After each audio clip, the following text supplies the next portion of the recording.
பொதுவாகவே திருநங்கைகளுக்கு வந்து பாத்தீங்கன்னா இறை வழிபாடு ரொம்ப ஆமா. அதிகமா இருக்கும். அதுல கண்டிப்பா. குறிப்பாக அம்மன் வழிபாடும் ம். முருகப்பெருமான் வழிபாடு ரொம்ப அதிகமா இருக்கும். அதன்படி அடியவளுக்கும் வந்து பாத்தீங்கன்னா நிறைய அற்புதங்கள் வந்து முருகப்பெருமான் நிகழ்த்தி காட்டியிருக்கான். எப்படின்னு சொல்லணும்னா, நான் இன்னொரு தனியார் சேனலுக்கு கூட நான் என்னுடைய அற்புதங்களை வந்து நான் பதிவு பண்ணியிருப்பேன். அதாவது எப்படின்னா, நம்ம பக்தர்கள் தான். ஓகே. அத நினைவு தெரிந்த நாள்ல இருந்தே அவனுடைய பக்தர்கள் தான். நம்ம ம். எல்லா இறைவர்களையும் ஆமா. வழிபடுவோம். கண்டிப்பா. அதுல ஒரு படி மேல முருகன்னாலே நம்முடைய தமிழ் கடவுள், ம். நம்முடைய நமக்கான கடவுள் அப்படின்ற எஸ். அந்த ஒரு உணர்வு அவங்க எப்பவுமே சொல்லும் பொழுது சிவபெருமான் அவங்க அவன் இவன் சொல்லிட சொல்லுங்க மாட்டாங்க. அவன்ற உரிமை முருகன் கிட்டதான் நம்ம எல்லாருக்குமே இருக்கு. ஆமா. ஒரு குழந்தையா அதுவும் முருகன்ற மாதிரி அவன்றாங்க. அந்த உரிமை முருகன் தான் கொடுக்கறான். ஆமா. கண்டிப்பா. அந்த முருகப்பெருமான் வந்து பாத்தீங்கன்னா நமக்கு தந்தையுமாகவும் இருப்பாரு, ம். தோழனாகவும் இருப்பான், நமக்கு குழந்தையாகவும் இருப்பான். ஆனா எந்த காலத்திலயும் அவன் வந்து குமரன் தான், அவன் ஒரு கண்டிப்பா. குழந்தை தான்.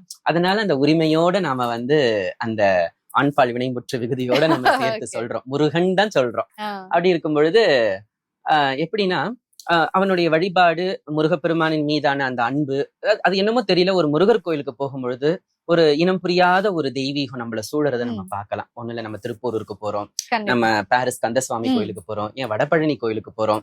இந்த தைப்பூசத்தப்பெல்லாம் போனோம்னா நமக்கே அப்படியே உணர்ச்சி வரா மாதிரியான அந்த காட்சிகள், பால் குடங்கள், கண்டிப்பா. அந்த அழகு போட்டுட்டு வர்றது, இளைஞர்கள்லாம் அவ்வளவு ஒரு ஆவேசமா. ஏனென்றால் நம்ம சங்க இலக்கியங்கள் பதிவு பண்ணிருக்கு, வேலன் வெறியாட்டுன்னு சொல்லிட்டு. ம். முருகப்பெருமானினுடைய வழிபாட்டுல அந்த ஆடல் என்பது ஒரு பெரிய விஷயம். அந்த ம். இறை ஆடல், அந்த ஓகே. முருகனுடைய அருள் வந்து அந்த எல்லார் மீதும் வந்து ஆடுவது என்பது, அதை நம்ம இந்த காலத்திலயும் பாக்குறோம். ம். பல 1000 ஆண்டுகளை கழித்து அந்த முருகப்பெருமானுடைய வழிபாடு நமக்கு கண்டிப்பாக, வந்திருக்குதுன்னா, கண்டிப்பா. நம்முடைய தொல்காப்பியம் பதிவு பண்ணிருக்கு, சேயோன்மேய மைவரை உலகம். ம். அப்ப முருகப்பெருமான் வழிபாடு நம்மளுடைய தொன்று தொட்டு வரக்கூடிய ஒரு வழிபாடு. சங்க இலக்கியங்கள் போற்றக்கூடியது. திருமுருகாற்றுப்படை, நக்கீரர் ம். இயற்றிய திருமுருகாற்றுப்படை, ஏன் சிலப்பதிகாரம் பதிவு ஆமா. பண்ணிருக்கு. நிறைய நமக்கு வந்து சங்க இலக்கியங்கள் பதிவு பண்ணிருக்கு.